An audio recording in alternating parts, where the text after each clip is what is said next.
join me here today at Rookery Waters on one of my most favourite venues. It's a scorching hot day, and today I'm going to talk to you about mudline fishing. The mudline is a dangerous tactic this time of the year. With it being so hot, the fish want to be in the shallowest water possible. Today I'm going to give you 5 top tips to get the most from your mudline fishing. My number 1 tip, probably the most important, is finding the right depth in your peg. I always look for between 10 and 14 inches. Here at Rookery today I've got 14 inches, which is spot on to catch them carp and F1s up to £5 for them to feed comfortably. You need to make sure you've got a clean bank to fish to, so the fish can't get behind your rig and cause you any liners and any foul hookers during the day. Following on, tip number 2, I'm going to talk about the elastic choice and the top kit choice. I've got black hydro in a short kit, which makes you more efficient and also powers up a lot faster when you're catching them £5 carp, and the catch rate here at Rookery, you're talking in excess of 200 to 300 pound. So now moving on to the top kit, I'm using a 5.8 short kit, which also makes your pole a lot more responsive and stiffer.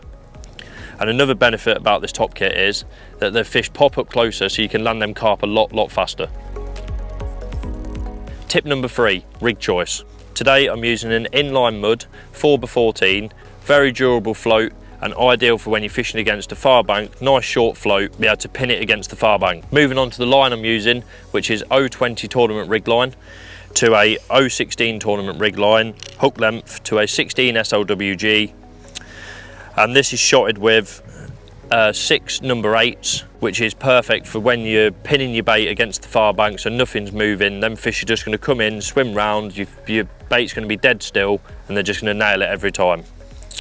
And then also I've got a back shot which just steadies the float up also, so when them fish do come in and they're swirling, it just holds it against the bank that little bit more better. Tip number 4, feeding, a crucial part to mudline fishing. I start the match off on my medium pot, which takes about 100 micros to be able to catch them fish on pellets for a start with that are in your peg. Then also I have my small pot, which is for when I have too many fish in my peg and I need to cut back the feeding to be able to catch them wary fish. And my 2 largest pots is for when I'm fishing ground bait, when I need to catch them big wary carp at the end of the match to be able to put a bigger weight in your keep net. Tip number 5, what bait I use. Today I've opted for micros, 50-50 ground bait and micros, and then neat ground bait. I start my match off on micros by catching them fish that are already in my peg on pellets. So I always fish a formal expander and feed about 100 micros with my medium toss pot.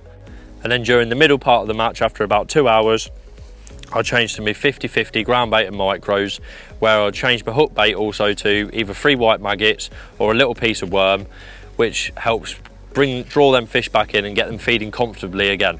And then for the last hour, I'll switch my peg to neat ground bait to be able to draw them big wary carp in that want to come and feed in the later part of the matches. So there you go, 5 tips off me about mudline fishing that will hopefully put more fish in your keep net.